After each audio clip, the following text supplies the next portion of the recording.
Hello guys, स्वागत आहे तुमच्या सगळ्यांचं आपल्या नवीन नागपूरच्या ब्लॉगमध्ये. नागपूरला मी जरा जास्तच खिचलंय ओढले टांगले. तर मी आज करते माझ्या नजरेतील नागपूर. तुम्हाला माहिती आहे का, मला असं वाटत होतं की नागपूरमध्ये खूप जास्त गरमी, म्हणजे आहेच गरमी, म्हणून हे मी ग्लव्ज घेऊन आलेले हातात घालायचे. पण त्याची काही गरज पडली नाही, कारण माझं वर्किंग बऱ्यापैकी इंडोअर आहे त्याच्यामुळं. तर मी असा विचार केला की मी आत्ता एक माझ्या नजरेत नागपूर गोष्ट सांगावी, म्हणजे तुमच्याशी शेअर करावं. एक मिनिट. तर ना, नागपूर ॲज अ सिटी मला खूप जास्त चांगली वाटली. म्हणजे मी बऱ्याच सिटीमध्ये आत्तापर्यंत ट्रॅव्हल केलं आहे, पण तिथं इथं आहे ना, मी काल काल बाहेर खाल्लं. नॉर्मल तर आपण खातोच सगळीकडं, पण मी काल पाणीपुरी आणि हे खाल्लं, काय बोलतात, ऑमलेट, ब्रेड ऑमलेट. तर इतकं स्वच्छ यार, म्हणजे मी आतापर्यंत आपण इतक्या ठिकाणी बाहेर गाड्यावरती खातो. पण जे कालचं तेल होतं, जर तुम्ही माझा कालचा व्लॉग बघितला असेल तर त्याच्यामध्ये तुम्हाला पाहिलं असेल तुम्ही, इतकं स्वच्छ, म्हणजे आपण घरी ज्या प्रकारचं तेल वापरतो का नाही, एकदम असं पिवळं धमक किंवा थोडंसं असं चांगलं फ्रेश, तर तसं तेल वापरून ते लोक काका करत होते ऑमलेट. तर मला गोष्ट चांगली वाटली की बाबा नाही का, खूप चांगलं आहे इथं, चांगलं स्वच्छ करतायत सगळं.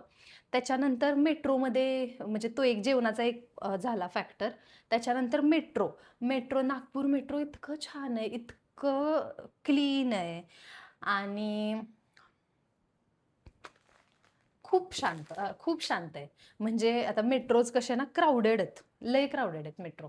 म्हणजे तुम्ही कुठं पण गेलात तर उभं राहायला जागा नाही, तर इथं तुम्ही आरामशीर बसायला जागा भेटते. तुम्ही इझिली चढू शकता. आता मी मी जास्त बाकीच्या मेट्रोला एक्सप्लोअर केलं नाही, मी फक्त पाहिलंय मुंबई मेट्रो. त्याच्यामुळे मला माहिती आहे की मुंबई मेट्रोमध्ये कशी अवस्था असते, पण यार इथं नाहीये. खूप छान आहे इथं, म्हणजे खूप कमी कमी गर्दीमध्ये तुम्हाला चांगल्या प्रकारचं ट्रॅव्हल करायला भेटतं.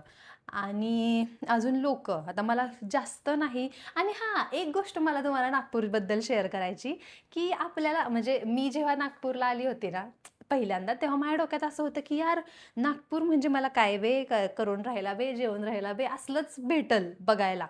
पण इथं तसं काय नाही यार, लोक आपल्यासारखे नॉर्मल बोलतात, नॉर्मल मराठी बोलतात. म्हणजे बेवालं खूप कमी आहे इकडच्या साईडला प्रमाण. जे की मी एक्सपेक्ट करून आलेले की मला इकडे लय बघायला भेटेल, की काय करून राहिला बे, जेवून राहिला ना बे, असं तसं. फक्त एक दोन गोष्टी मला काय वेगळ्या नोटीस झाल्या होत्या का, इकडचे लोक ना असं हे बोलतात, अं, येऊन राहिलो, करून राहिलो, येऊन जातो. हां, ते एक सर होते माझ्यासोबत, ते त्यांना एका सरांना भेटायला जायचं होतं दुसऱ्या. तर ते मला काय बोलले, ठीक आहे मी येऊन जातो, मी येऊन जातो. तर मग मी म्हटलं की आयदर ॲटलीस्ट या किंवा जा, येऊन जातो काय? असं असं काहीतरी होतं. पण छान यार, म्हणजे माझं तर छान आहे नागपूरबद्दल एक्सपिरियन्स. आणि मी पहिल्यांदाच आले ना, तर माझ्या खूप अशा हे होती, भीती होती मला सिटीमध्ये यायच्या आधी, की बापरे, कसं असेल, म्हणजे होईल का नाही तिथं माझं व्यवस्थित, मी ॲडजस्ट होईल का नाही. तसं मला खूप लोकांशी कॉन्टॅक्ट किंवा असं काही नव्हतं माझं. पण तरी पण एक आपल्या मनात असतं ना, की बाबा एकदमच नवीन सिटी आहे, काही काही सिटीमधलेच लोक खूप ॲरोगंट असतात. पण असं छान, मी इकडं ओला उबरनं ट्रॅव्हल करते, तर आत्तापर्यंत काय मला असं एक्सपिरियन्स आला नाही. आणि छान, उलटं छान एक्सपिरियन्स आला. मला इथलं जेवण आवडलं, मला इथले मेट्रोज आवडल्या, मला इथले रोड आवडले, एकदम कमी गर्दीचे. आणि मला असं वाटतंय की आजकाल ना, ह्या ज्या सिटीज आहेत, टियर 2 सिटीज, ज्याच्यामध्ये गर्दी कमी असती, तशा सिटी एकदम मस्त आहेत, नंबर 1 आहेत राहायला, फिरायला. तर इतकी सगळी कपडे घेऊन आले यार नागपूरला येताना, घातलं काहीच नाही, तीच रिपीट रिपीट रिपीट रिपीट. असो. तर असा माझा होता नागपूरच्या ट्रिपमधला एक्सपिरियन्स. आणि मी खूप साऱ्या गोष्टी नवीन नवीन इकडं अनुभव केल्या. इकडचं हॉटेल पण छान, मला हे हॉटेल मुंबईमध्ये ह्याचं किती पैसे घेतले असते यार, खूप असं चांगलं स्वस्त भेटलं, आणि छान एअरपोर्टच्या मेट्रो स्टेशनच्या जवळ आहे, एकदम जवळ आहे. आणि मला खूप जास्त कुठं बाहेर जावं लागत नाही. आणि अजून एक गोष्ट म्हणजे, माझं जे हॉटेल आहे ना, जरी मेट्रो स्टेशनच्या जवळ असेल, तरी पण मेट्रो स्टेशनच्या जरी जवळ असेल तरी पण थोडंसं आत आहे. आणि तो जो हॉटेलवाली जी मेन रस्त्यावाली लाईन सोडून मी जेव्हा आतमध्ये येते का नाही, तर तेव्हा एक पण माणूस नसतं, अक्षरशः चिटपा करून नसतं, जेव्हा मी संध्याकाळची बाहेर बिहेर जाते तेव्हा. पण तरी सुद्धा खूप असं सेफ वाटतं. 1-2 लोकं वगैरे असं असं चांगलंच. आणि त्या दिवशी काय झालं माहिती आहे का? त्या दिवशी काय झालं, माझं ह्याचे काय असतं, माईक असतो ना आपला जो, त्या माईकचं मॅग्नेट पडलं. म्हणजे असं चालता चालता माझा व्लॉगिंगवाला माईक पडला खाली आणि रात्र होती. आता हे एकदम मी असं शोधते शोधते की बाबा माईक सापडत नाहीये, माईक सापडत नाहीये. तर मी बॅटरी लावून शोधत होते. एक दादा आले, त्यांनी मला पाहिलं की ही पोरगी काहीतरी शोधते. म्हणजे जे हॉटेल होतं त्या शेजारचे वॉचमन. तर ते पण मला शोधू लागले की काय झालं मॅडम, काय झालं. ते पण बॅटरी काढून शोधतायत.